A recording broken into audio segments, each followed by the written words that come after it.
penyertaan selalu nyata di dalam kehidupan kami sepanjang hari, mulai dari kami bangun pagi hingga sore hari.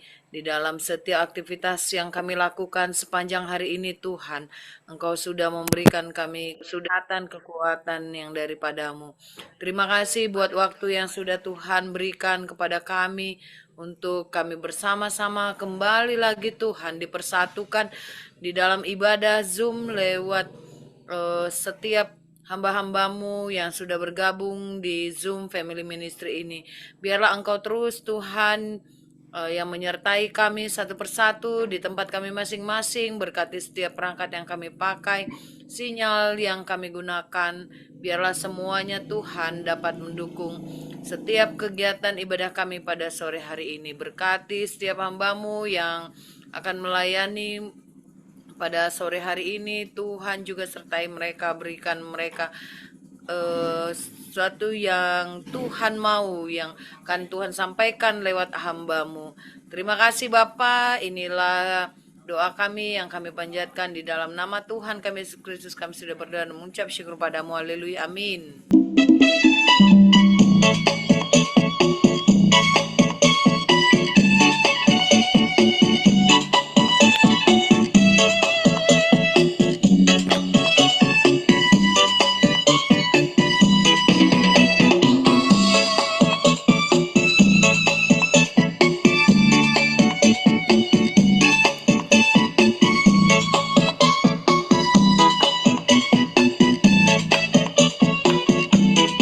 Anak Allah, Yesus namanya, menyembuhkan, menyucikan, bahkan mati, tebus dosaku, kubur kosong, membuktikan dia hidup. Haleluya. Anak Allah,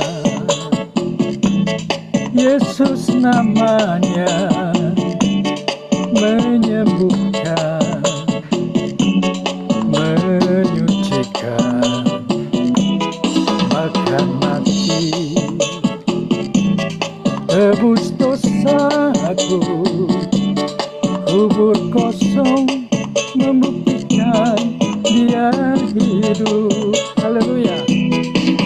Dia hidup, ada hari esok, sebab dia hidup.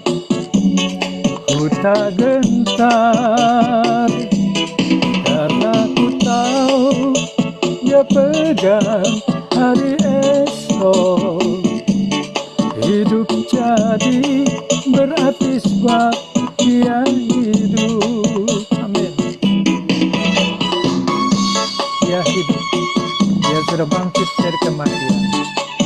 Dia membawa kita kepada menuju kemenangan bersama Kristus. Kita akan terus memegang salib itu.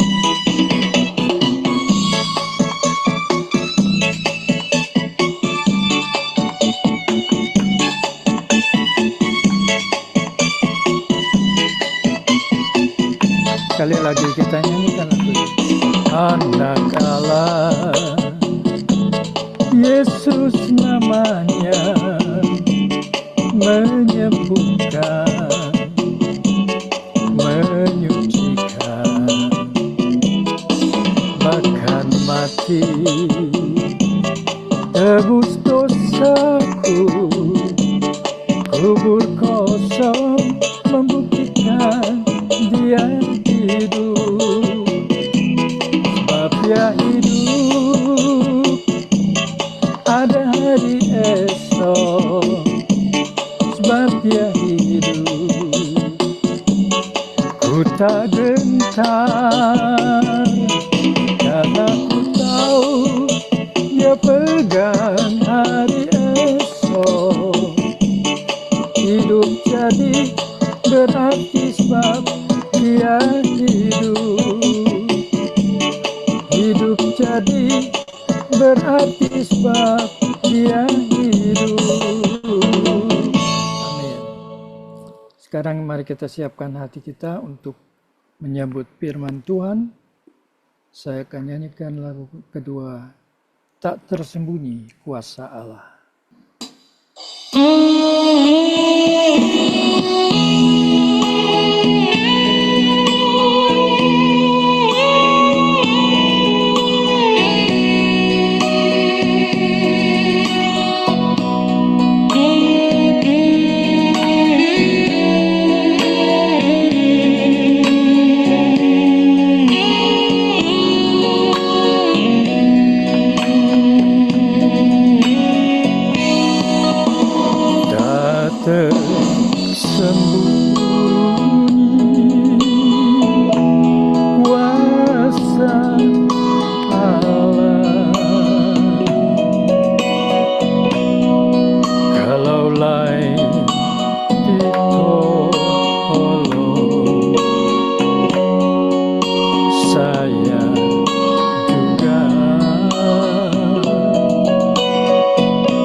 saya persilakan Ya, menyampaikan silakan waktu dan firman tempat Tuhan. Pendeta Dodi Menat. Selamat melayani, Tuhan Yesus memberkati kita semua. Amin. Terima kasih, Bapak Ibu. Mari kita berdoa. Bapa, terima kasih kami diingatkan saat ini juga tangan-Mu terbuka atas kami semua. Ada di antara kami yang sungguh-sungguh membutuhkan jamahan kasih anugerah-Mu sore ini. Dan kami bawa roh, jiwa, tubuh kami ke dalam tangan kasih Tuhan. Terima kasih untuk persekutuan yang indah. Engkau hadir di tengah kami sesuai janji-Mu. Engkau hadir dan bersemayam di atas pujian kami. Terima kasih Bapak. Sebentar kami mau renungkan bagian kebenaran firman-Mu ya Bapak. Untuk kami dapat bersama-sama menikmati firman-Mu dan memahami, merenungkan, dan menjadi pelaku akan kebenaran firman. Terima kasih Bapak. Kami sudah naikkan doa syukur kami di dalam berkat nama Bapa, Putra, dan Roh Kudus. Di dalam nama Tuhan Yesus. Ya, terima kasih Pak Pendetaku, saya diberi kesempatan kembali dan saya sangat bersyukur bahwa sore ini bersama Bapak Ibu ada beberapa teman yang sudah lama kita tidak dapat berjumpa atau bersama-sama, tapi sore ini kita bisa bersama-sama. Puji Tuhan. Saya ingin merenungkan kebenaran firman dengan sebuah tema berbicara tentang pengharapan, asa di sepanjang masa. Yang saya merasakan juga bahwa apa yang saya dapatkan dan mengajak Bapak Ibu merenungkan sore ini adalah bagian di mana asa, harapan itu sepertinya semakin kuat menjamah orang-orang atau datang dan menyentuh banyak jiwa sehingga begitu banyak orang mulai putus asa di tengah keadaan ini, saudara, di tengah situasi ini. Dan kita bisa merasakan semua kalau orang lain ditolong, pujian yang Pak Joni sampaikan tadi, saya juga ditolong. Tapi orang lain bisa saja putus asa, dan saya juga bisa putus asa. Karena itu sore ini kita ingin bersama-sama merenungkan bagian ini. Saya ambil dari Mazmur 119, ayat yang ke-116 berkata, "Tolonglah aku sesuai dengan janji-Mu, supaya aku hidup dan janganlah membuat aku malu dalam pengharapanku. Tolonglah aku sesuai dengan janji-Mu, supaya aku hidup dan janganlah membuat aku malu dalam pengharapanku." Raja Daud sering menggunakan kata ini, saudara. Jangan biarkan aku malu di hadapan musuh-musuhku. Engkau tidak akan mempermalukan aku, Tuhan. Dan kondisi seperti ini, Bapak Ibu, tentu saja saya juga merasakan bahwa kita sebagai orang percaya tidak juga kebal terhadap masalah. Dan tentu saja semua kita mengalaminya, dan semakin besar masalah kita mengatakannya semakin besar berkat dalam hidup kita. Tapi kita akan sama-sama merenungkan bagian ini, saudara. Di dalam Ibrani pasal 6 ayat 19 ini adalah sesuai dengan gambaran yang saya dapatkan ini. Dikatakan pengharapan, asa itu adalah sauh yang kuat dan aman bagi jiwa kita yang telah dilabuhkan sampai ke belakang tabir. Pengharapan itu adalah jangkar harapan, sauh yang kuat, jangkar yang kuat, aman bagi jiwa kita. Telah dilabuhkan sampai ke belakang tabir. Gambaran ini membawa kita juga tentang anchor, tentang jangkar atau tentang jangkar ini, saudara. Anchor ini, saudara. Kita mulai dibawa juga dalam satu ingatan juga tentang adanya sebuah kapal yang memerlukan jangkar. Setiap kapal memerlukan jangkar. Dan setiap kapal hanya bisa tenang atau berlabuh di tempat tujuan, pelabuhan tujuan, dengan melepaskan dulu jangkar, sehingga dia tidak akan terombang-ambing kemana-mana.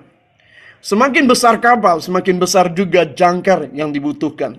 yang dimana jangkar itu dapat menahan ya keberadaan atau kekuatan atau besarnya, beratnya sebuah kapal. Sebelum tentang jangkar juga, Bapak Ibu pasti tahu tentang jangkar, saudara ya, bahwa jangkar itu semakin besar kapalnya semakin besar juga jangkarnya. Nanti kita akan lihat satu cuplikan film tentang jangkar ini. Nah, jangkar sendiri atau anchor ini adalah sauh ini menjadi satu simbol khusus. Simbol khusus, bukan yang digunakan pelaut sejak mulanya orang mengenal sebuah kapal dan mengarungi samudra. Tetapi jangkar secara khusus, anchor ini dibuat simbol untuk pada saat itu sebagian murid-murid Tuhan di periode abad pertama dan abad kedua setelah Tuhan Yesus mati, bangkit, naik ke surga, dan setelah naik ke surga itulah, saudara, para murid mulai mengalami begitu banyak persoalan sampai satu persatu mulai putus asa, satu persatu ingin lari lagi, tapi Tuhan memberikan Roh Kudus-Nya untuk membawa setiap gereja Tuhan dikuatkan, gereja mula-mula. Dan gereja mulai memasuki masa-masa kesulitan, masa-masa penganiayaan. Dan bukti catatan Alkitab juga mengingatkan kepada kita bahwa seorang Saulus juga dengan giat mengejar murid-murid Tuhan, menyiksanya kalau bisa, memukulinya kalau bisa, mengaraknya di tengah-tengah orang-orang Yahudi, dibawa mungkin ke depan bait Allah dan dipermalukan seperti itu, saudara. Bisa saja terjadi.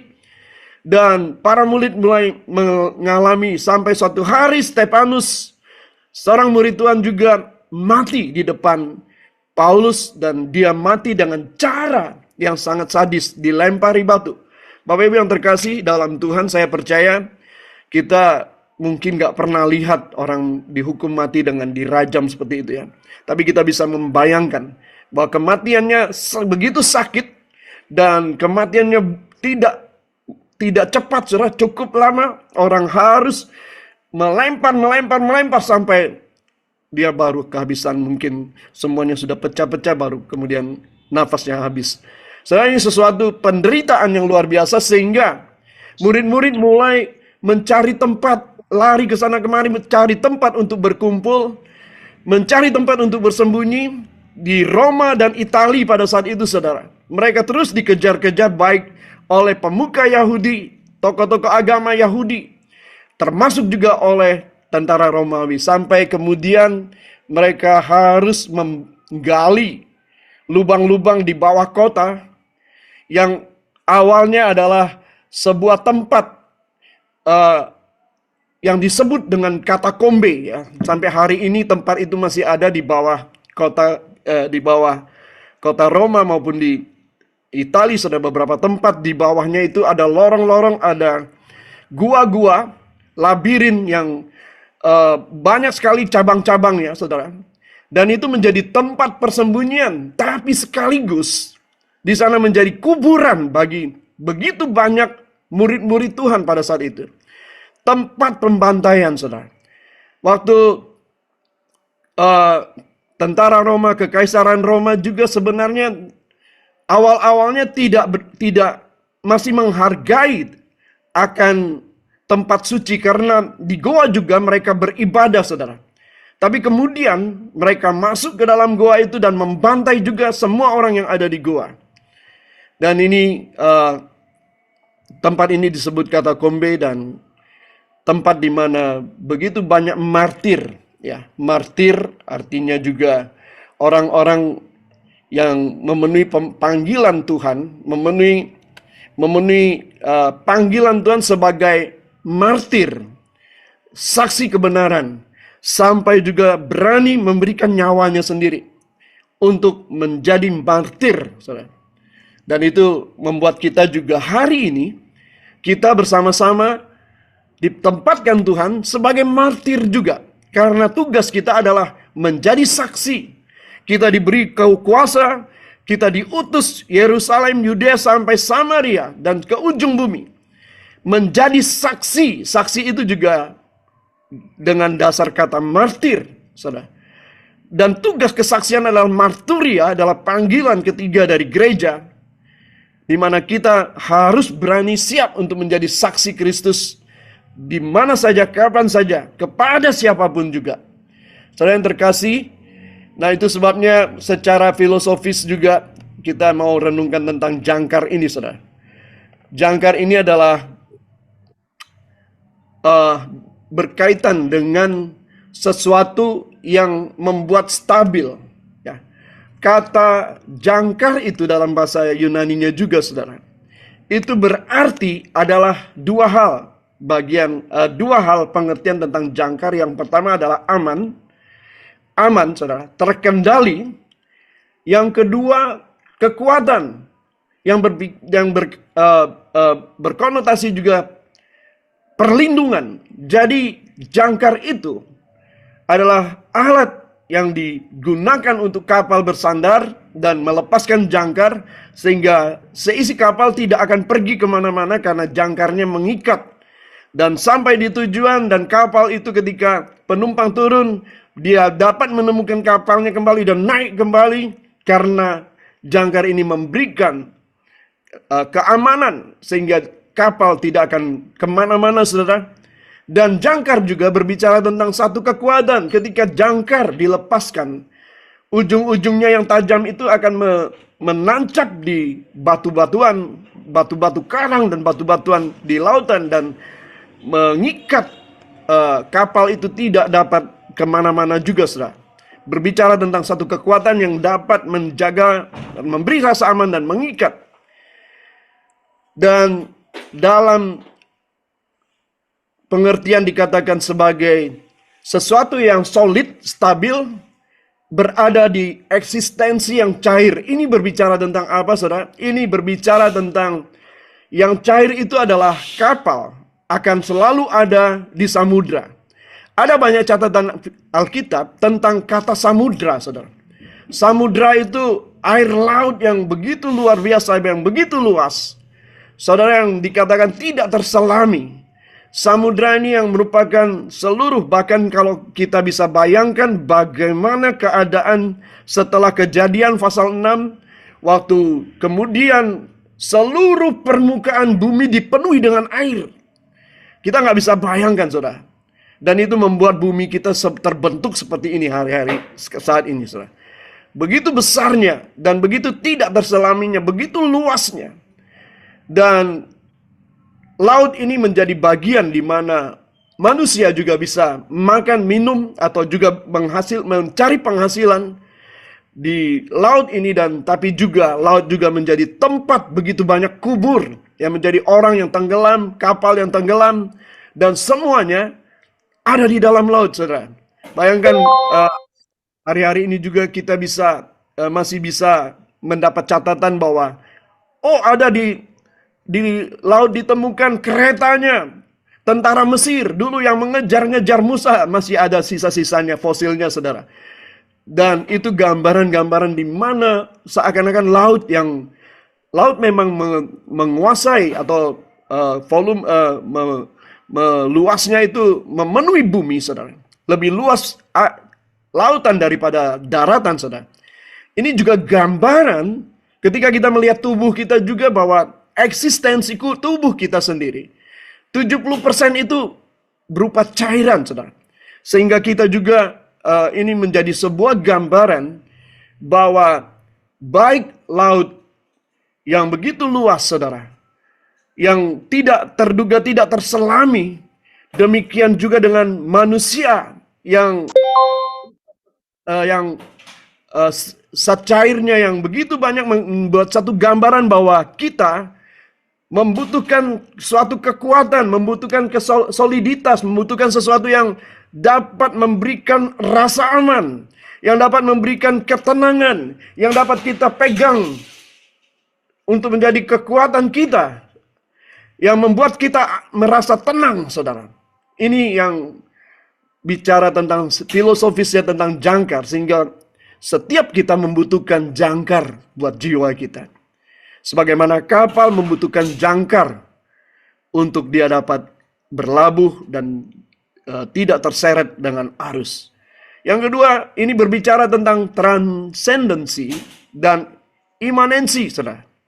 Bahwa transenden itu sesuatu yang kita belum tahu, yang masih ada gambaran sebagaimana surga. Seakan-akan di balik tabir dalam Ibrani tadi dikatakan bahwa jangkar itu sudah dilabuhkan di belakang tabir sana, saudara. Suatu tempat di mana jangkar itu sudah tertancap di sana, dan kita di dalam perahu yang tetap terikat, dan kita tidak akan kemana-mana sehingga sampai suatu hari secara pribadi maupun gambaran gereja Tuhan akan sampai ke pelabuhan, sampai kepada Firdaus yang dipersiapkan oleh Tuhan. Jadi ini berbicara tentang juga hal-hal yang di balik kehidupan yang sekarang ini. Juga berbicara tentang keimanan kita. Ketika kita harus melewati seluruh persoalan hidup kita seperti kita terombang-ambing di lautan. Saya tidak tahu persis apakah Bapak Ibu pernah naik kapal dan mengalami badai yang begitu besar. Apakah Bapak Ibu pernah naik kapal di mana gelombangnya itu bisa setinggi 2 kali rumah tingginya rumah? Kita bisa ada di bawah, kapal kita bisa di bawah, dan kita melihat di depan itu seperti gunung, padahal itu adalah gelombang air. Lalu kapal kita akan naik ke sana. Saudara, saya waktu pelayanan waktu kami penggembalaan di Sumatera Barat, di Padang, saya 11 tahunan ada di Sumatera Barat. Kami seringkali bolak-balik ke Mentawai, dan satu kali saya pernah tidak takut, tapi saya pernah merasakan bahwa ini mungkin waktunya buat saya tenggelam di laut ini, saudara. Di Samudra Hindia itu laut dalam, saudara ya, laut luas, saudara ya.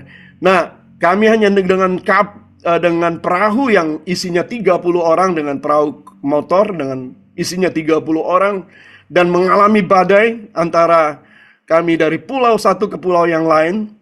Kami sedang ada di tengah laut itu dan badai turun, dan begitu tinggi gelombangnya, saya sampai saya tidak bisa berenang, jujur saudara. Saya cuma duduk dan saya memegang kayu yang saya pikir ketika kalau ini kapal atau perahu ini akan tenggelam, saya sudah siap dengan kayu atau ada jerigen-jerigen, saya sudah siap-siap, saudara. Dan semua orang sudah mulai berdoa pada saat itu. Begitu besar, begitu menakutkan kondisi di mana ketika kita harus melewati satu gelombang persoalan hidup kita, kita seakan-akan benar-benar tidak berdaya, dan kita membutuhkan sesuatu yang tidak kita lihat itu, yang berbicara tentang kekuatan dari sebuah jangkar dan rantainya yang mengikat, yang membuat kita harus memegang teguh kebenaran firman. Ini yang disebut dengan imanensi, saudara. Di mana kita menjalani kehidupan kita dengan percaya. Satu ayat firman Tuhan di sini tertulis, saudara. Dikatakan, angkatlah suaramu, hai samudra. Biarlah ombakmu mengamuk. Sebab tahtamu, ya Tuhan, tegak sejak purbakala. Engkau ada dari selama-lamanya. Sungguh, badai boleh datang mengguncang bumi, tetapi iman kami tertambat pada batu karang yang tidak akan pernah runtuh. Ini diadaptasi dari Mazmur. Bapak Ibu bisa lihat dari Mazmur 93 ayat 3-4 dan Yesaya 26 ayat 4, saudara. Jadi ini yang disebut bagaimana kita mengerti bahwa kita membutuhkan rasa aman dan tenang, dan kita membutuhkan iman percaya, pegangan yang kuat, teguh ketika kita mengalami badai-badai kehidupan kita. Untuk dapat mempertahankan posisi kapal di permukaan air yang dinamis, kapal biasa menggunakan jangkar yang besar. Semakin besar kapal, maka jangkar yang dibutuhkan juga semakin besar. Untuk memastikan keamanan, jangkar harus diperiksa dan dipelihara secara rutin. Hal ini karena jangkar sudah pasti menghabiskan banyak waktu di air dan rawan korosif, karena semua partnya termasuk rantai terbuat dari baja galvanis. Untuk itu, jangkar biasanya dilapisi dengan cat anti korosif. Warna cat pada jangkar juga mengandung makna tertentu. Misalnya di Angkatan Laut AS, jangkar warna emas diperuntukkan bagi kapal yang mendapatkan penghargaan Retention Excellence Award karena telah mempertahankan tingkat retensi militer yang unggul. Contoh kapal peraih simbol ini adalah USS Bonham Richard pada Maret 2019. Salah satu jangkar terbesar dimiliki oleh Nimitz Class dengan 2 jangkar masing-masing seberat 30 ton dan melekat pada 12 rantai sepanjang 330 meter yang masing-masing linknya berbobot 164 kg atau total 10 ton. Ya, rantainya saja sampai 10 ton, saudara. Jangkarnya ada 2 kanan kiri, masing-masing 30 ton. Besi semua dan besi yang kuat sekali. Dan itu diperlukan untuk semakin besar kapal, semakin besar juga jangkar yang diperlukan. Gambaran juga semakin besar persoalan hidup kita, badai kehidupan kita, perahu kita akan berjalan, kapal kita akan berjalan. Kita semakin besar kapal, kapasitas yang Tuhan percayakan kepada kita, maka kita membutuhkan iman, pengharapan kita lebih besar untuk kita dapat tidak tergoyahkan dan tidak tergoncangkan dan tidak terhanyut dengan segala situasi. Beberapa ayat ini menceritakan tentang kebutuhan kita, rasa tenang, dan Tuhan adalah sumber kekuatan kita. Mazmur 62 ayat yang terkenal. Hanya pada Allah saja tenanglah jiwaku, sebab daripadanya lah harapanku. Hanya Dialah gunung batuku dan keselamatanku. Hanya dekat Allah saja aku tenang. Kita bisa nyanyikan lagu ini sampai kita bisa merasakan hadirat Tuhan dan kita bisa mengakui sedemikian rupa bahwa sungguh Tuhan, aku membutuhkan Engkau. Di luar Engkau jiwaku tidak tenang, Tuhan. Hanya Engkaulah, hanya dekat padamu aku tenang. Dan Engkaulah kekuatan dan keselamatanku. Kolose 1 ayat 5 berkata, oleh karena pengharapan yang disediakan bagi kamu di sorga, tentang pengharapan itu telah lebih dahulu kamu dengar dalam firman kebenaran, yaitu Injil. Pengharapan atau asa tadi, saudara, sumbernya adalah satu, adalah Injil, kebenaran, firman kebenaran. Karena itu ketika kita berkata dekat Allah, maka kita harus tetap menyadari bahwa kedekatan kita dengan Allah adalah berkaitan dengan kita mendengar firman, menerima firman, dan menjadi pelaku kebenaran firman Tuhan. Dan dari situlah ada rasa aman dan tenang. Dari situlah pengharapan kita akan masa depan kita akan nyata dalam hidup kita. Pengharapan itu adalah kehidupan kita hari ini untuk masa depan kita, saudara. Yang di depan itu merupakan pengharapan. Hari ini dan yang kemarin dan ke belakang itulah adalah iman, di mana kita bisa melihat iman yang sudah bekerja. Tetapi ketika kita mau berjalan ke depan, kita juga harus dengan iman. Tetapi iman itu akan teruji. Dan yang lapisan paling akhir adalah ujian, sehingga sampai kepada lapisan pengharapan. Apakah kita melihat segala situasi? Apakah kita ketika kita gagal? Apakah kita ketika kita mulai lemah dan kita terus jatuh dalam hal-hal yang kita tidak mau, dalam lubang-lubang yang sama, apakah masih ada pengharapan? Ketika kita melihat keadaan situasi bangsa dan negara kita hari ini, lalu kita melihat anak kita, melihat cucu kita, lalu kita berpikir bagaimana nanti nasib mereka? Ini akan berbicara tentang pengharapan kita. Apakah kita masih punya pengharapan? Kisah Para Rasul 27 ayat 24.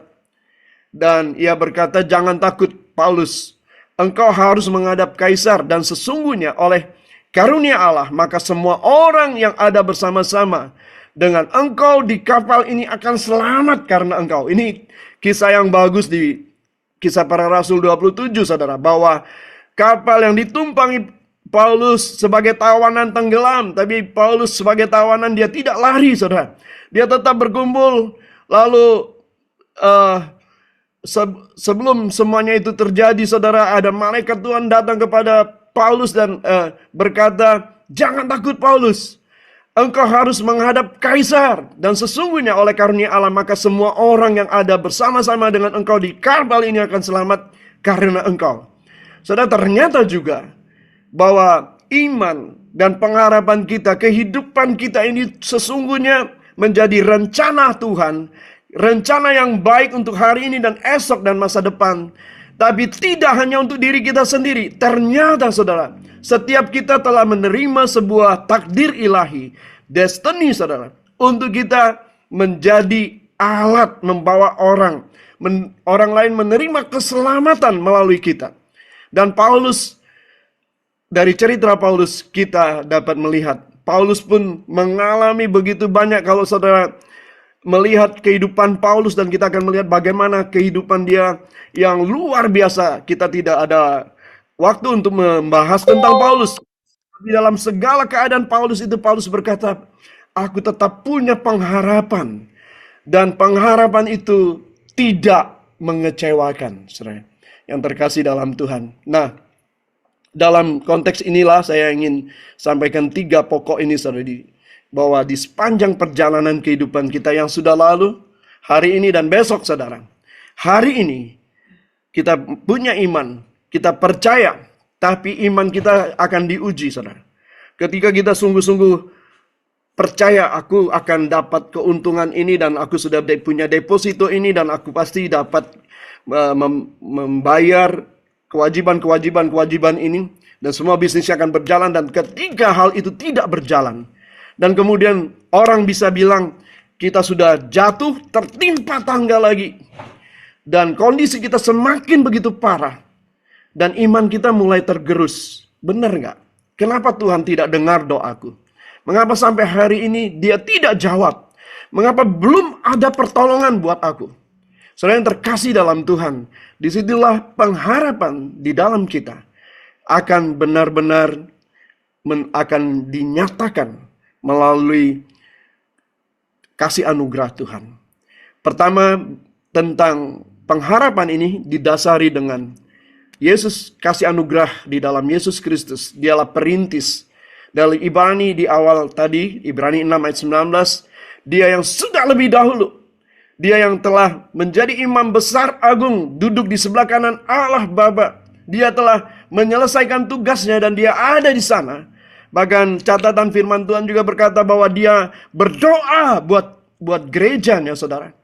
Dan dia juga menantikan, dia menyediakan tempat di rumah Bapakku, banyaklah tempat. Dia menyediakan tempat bagi kita. Dan ini berbicara tentang otoritas dan kuasa, legalitas surga itu ada memenuhi kehidupan kita.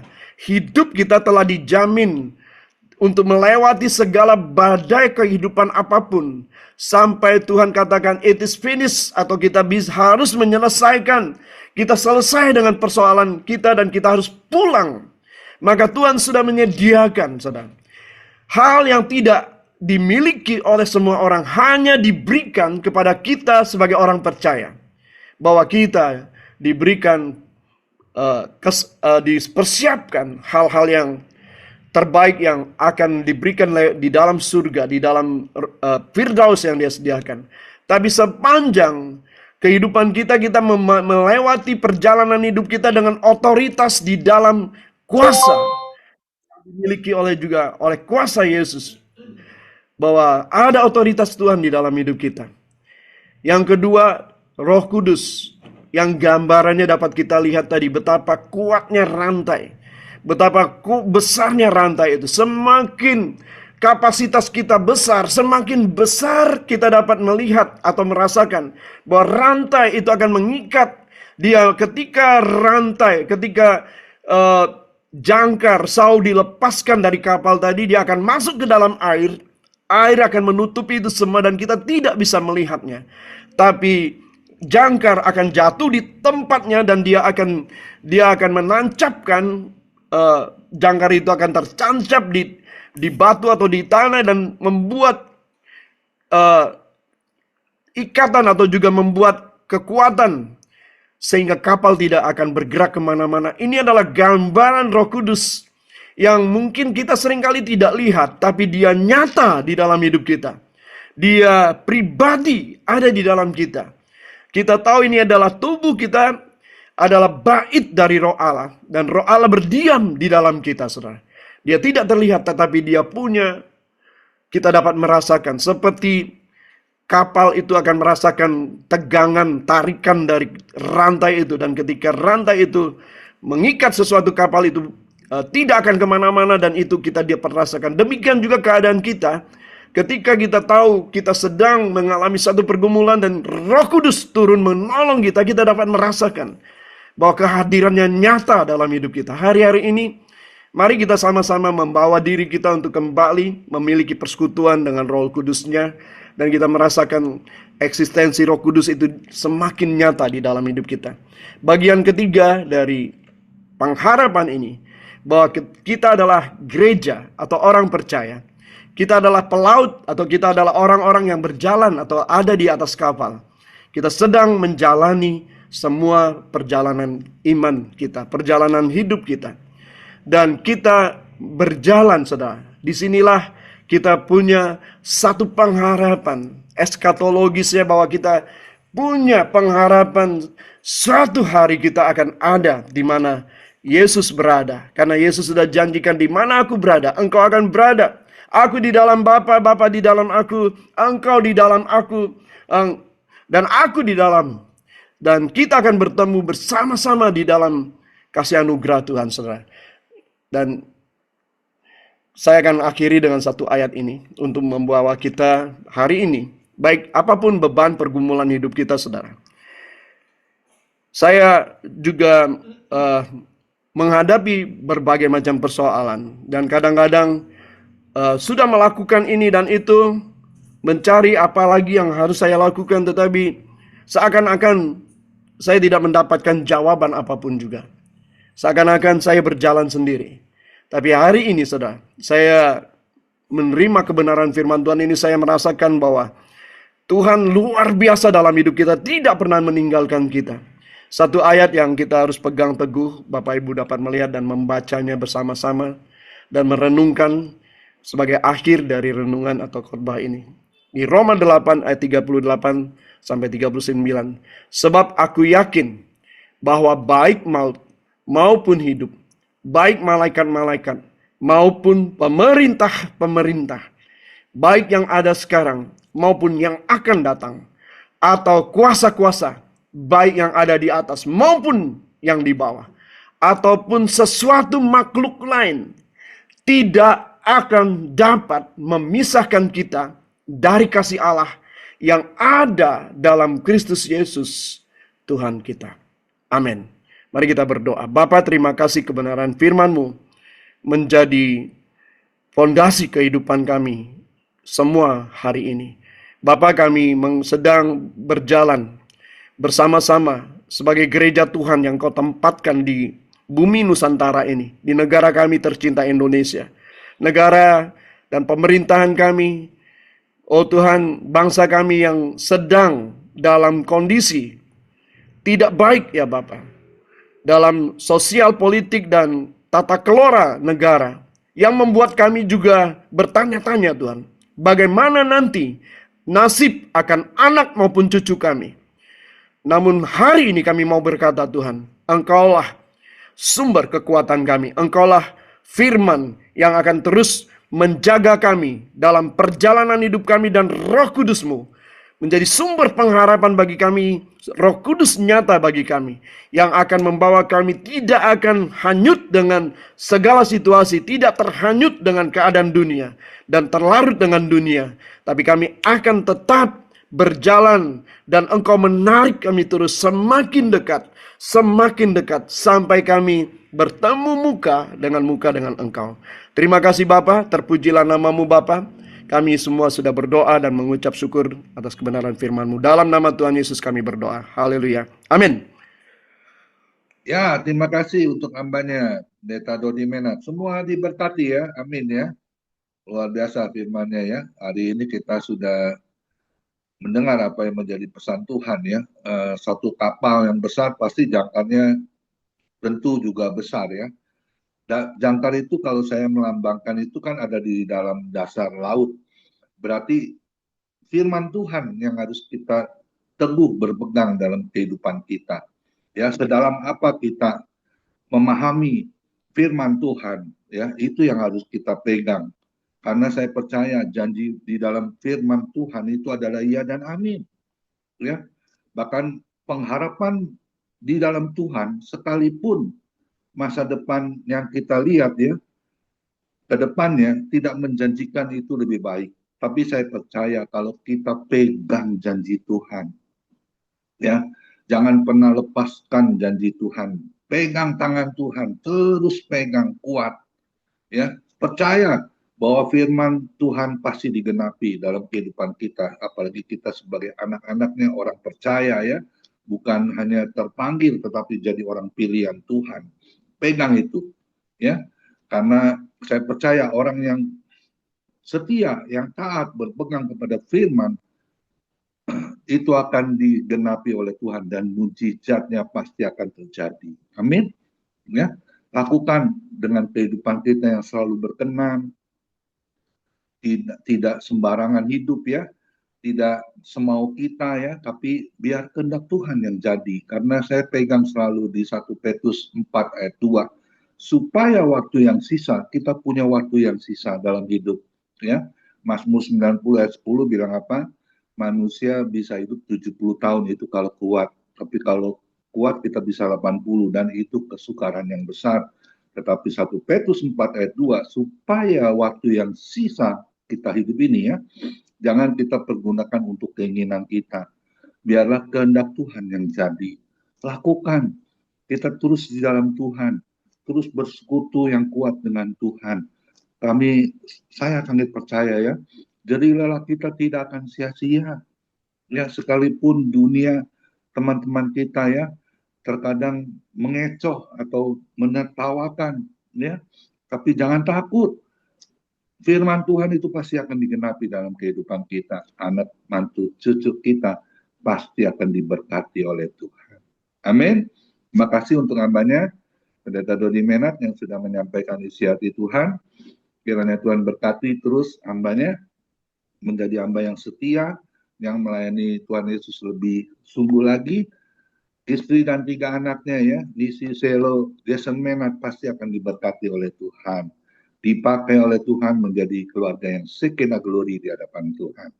Besok ibadah family ministry yang melayani Bapak Evangelis Raja ya, yang akan memberkati ibadah family ministry esok hari. Tuhan Yesus memberkati kita semua. Silakan lanjut dengan doa syafaat. Siapa? Silakan Bu Vera untuk doa syafaat. Kita bersatu dalam doa. Allah Bapa yang Maha Baik, terima kasih Tuhan, terpujilah Engkau, Allah yang kami sembah di dalam nama Tuhan kami Yesus Kristus. Terima kasih buat kebenaran firman Tuhan yang sudah disampaikan oleh hamba-Mu, Pastor Dodi. Biarlah Tuhan apa yang disampaikan tadi, Kau terus memberikan pengertian kepada kami lewat Roh Kudus-Mu supaya kami dapat memahami, kami dapat mengerti, dan kami dapat melakukannya di dalam kehidupan kami sehari-hari. Kau berkati hamba-Mu ini Tuhan, Engkau pakai lebih heran lagi untuk kebenaran firman Tuhan, menyampaikan kepada orang-orang yang ada di sekelilingnya dan membawa jiwa baru di dalam pemberitaan firman Tuhan. Berkati pekerjaan, berkati keluarganya, Engkau terus Tuhan yang pimpin keluarga Bapak Pastor Dodi. Biarlah Tuhan Yesus keluarga ini menjadi berkat bagi banyak orang. Terima kasih Bapak, terima kasih Tuhan. Kami pada saat ini akan membawa setiap permohonan doa kami di dalam syafaat kami.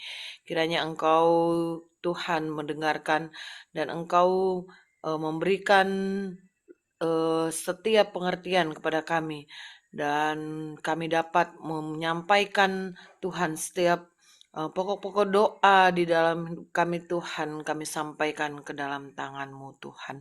Kami bersyukur Tuhan lewat ibadah setiap hari, setiap sore yang dilakukan di dalam Zoom Family Ministry ini. Biarlah Tuhan kami selalu dapat meluangkan waktu kami untuk kami bersama-sama Tuhan mengikuti ibadah lewat virtual Zoom. Berkati Bapak komunitas Family Ministry ini, berkati Bapak Pendeta Oming yang bertugas sebagai gembala di dalam family ministry ini. Biarlah Engkau terus Tuhan yang memberikan kesehatan, kekuatan yang daripadamu Tuhan. Supaya hamba-Mu Tuhan semakin lagi Tuhan pakai untuk pemberitaan firman Tuhan, untuk mendoakan orang-orang, untuk setiap jiwa-jiwa yang haus akan dibawa ke hadapan-Mu Bapa. Biarlah Engkau berkati juga pelayanannya, baik itu pelayanannya di mana dia sekarang Tuhan melayani Engkau, maupun setiap pelayanan-pelayanan yang dilakukan oleh hamba-Mu Tuhan, baik mungkin di rumah sakit, di tempat-tempat umum. Tuhan juga memakai hamba-Mu ini menjadi saluran berkat dan menjadi suatu perpanjangan tangan kasih Tuhan untuk menyampaikan kasih Kristus kepada orang lain. Terima kasih Bapak, terima kasih. Berkati juga hamba-Mu Bapak Hendra sebagai wakil gembala di dalam family ministry ini. Tuhan juga memulihkan setiap keadaan kondisi tubuh Bapak Hendra. Kau berkati keluarganya, Tuhan juga terus campur tangan di dalam setiap perencanaan mereka. Terima kasih Bapak, terima kasih. Kami juga berdoa buat pengurus lainnya yang mengurus di dalam komunitas family ministry ini, baik sebagai bendahara yang mengatur keuangan, baik itu sebagai multimedia. Biarlah Tuhan Engkau memakai talenta setiap saudara-saudara kami yang sudah diberi tugas dan tanggung jawab sebagai pengurus di sini. Terima kasih Bapa dalam surga, terima kasih Engkau tambahkan jiwa lagi Tuhan. Engkau berikan juga kemajuan di dalam family ministry ini Tuhan, semakin memperluas Tuhan kegiatan rohani, baik itu lewat Zoom maupun onsite. Biarlah Engkau memakai komunitas family ministry ini Bapa untuk membawa kembali Tuhan orang-orang yang belum percaya, belum pernah sama sekali mendengarkan kebenaran firman-Mu. Kami yakin dan percaya melalui hamba-hamba-Mu yang tergabung di dalam komunitas family ministry ini, Engkau akan pakai mereka lebih dahsyat lagi Tuhan untuk pekerjaan-Mu Bapa. Terima kasih Tuhan Yesus, terima kasih. Kami berdoa juga mungkin pada saat ini ada saudara-saudara kami di sini yang mengalami sakit penyakit. Bapa, kami berdoa, kami satu hati, kami punya iman, kami mengundang Roh Kudus-Mu dan kekuatan daripada Tuhan untuk menjamah setiap sakit penyakit yang ada di dalam tubuh saudara-saudara kami. Mungkin pada saat ini mengalami kesakitan, baik itu mulai dari bagian kepala, badan, sampai ujung kaki. Di dalam nama Tuhan kami Yesus Kristus, tangan-Mu yang penuh kuasa itu akan menjamah setiap sakit penyakit yang ada dalam tubuh mereka. Kau akan mengangkat setiap sakit penyakit mereka. Kau akan menyembuhkannya Tuhan, baik itu lewat obat-obat yang mereka minum, lewat terapi-terapi yang mereka lakukan. Kami yakin dan percaya Tuhan, mukjizat-Mu nyata di dalam tubuh mereka, dan mereka mendapatkan kesembuhan yang daripada-Mu. Oleh karena iman percaya kami kepada-Mu Tuhan, Engkau adalah penyembuh kami. Terima kasih Bapak, terima kasih. Kami berdoa buat bangsa negara kami yang pada saat ini Tuhan, di mana terjadi beberapa gejolak Tuhan, baik itu kenaikan setiap harga-harga barang. Biarlah Tuhan Engkau semakin menambahkan iman kami, Engkau semakin memberikan kami hikmat-Mu untuk kami dapat mengatur cara hidup kami Tuhan. Terima kasih Bapa. Keluarga kami juga kami mau bawa ke dalam tangan-Mu. Setiap anak kami Tuhan, baik itu yang berada di dekat kami maupun tidak berada dekat kami, Tuhan turut campur tangan untuk membentengi mereka, memegari mereka. Biarlah kuat kuasa-Mu Tuhan terjadi di dalam setiap anak-anak kami Tuhan, dimanapun mereka berada pada saat ini. Tuhan jagai, lindungi mereka Bapa. Terima kasih Bapa dalam surga. Inilah Tuhan setiap seruan pokok doa yang kami sampaikan di dalam syafaat kami. Kami punya iman dan percaya kepadamu bahwa Engkau akan menjawab sesuai dengan kehendak-Mu Tuhan terjadi di dalam hidup kami. Di dalam nama Tuhan kami Yesus Kristus kami sudah berdoa dan mengucap syukur kepadamu. Haleluya. Amin. Ya, mari kita angkat kedua tangan kita terima Tuhan, terima berkat dari Tuhan Yesus Kristus. Tuhan Yesus Kristus adalah kekuatan dan perisaiku. Hanya kepadamulah saja hatiku semua percaya. Tuhan Yesus memberkati engkau dan melindungi engkau. Tuhan Yesus menyinari engkau dengan wajahnya dan memberi engkau kasih karunia. Dan Tuhan Yesus menghadapkan wajahnya kepada kita semua yang hadir, Bapak Ibu, diberinya damai sejahtera. Kiranya Tuhan Yesus memberkati kesehatan Bapak, Ibu, anak, mantu, cucu, semua dalam perlindungan Tuhan Yesus yang sempurna. Bahkan yang sakit malam ini juga Tuhan Yesus rawat, sembuhkan secara ajaib dan sempurna. Dan apapun yang dilakukan tangan kami, khususnya di dalam bekerja, selalu dibuatnya berhasil dan beruntung di dalam nama Tuhan Yesus Kristus. Dan apapun yang dilakukan di dalam melayani pekerjaan Tuhan, selalu menjadi duka yang harum di hadapan Tuhan. Perkenanan Tuhan Yesus selalu ada, hati Tuhan Yesus disenangkan oleh pelayanan Bapak Ibu. Nama Tuhan Yesus ditinggikan, dipermuliakan, dan diagungkan. Sampai Tuhan Yesus datang, di awan-awan yang pernah menjemput kita, semua orang percaya yang sudah terima berkat dari Tuhan Yesus. Sama-sama kita katakan, amin. Amin. Tuhan Yesus memberkati Terima kasih kita Pak semua. Pendetaku, terima kasih.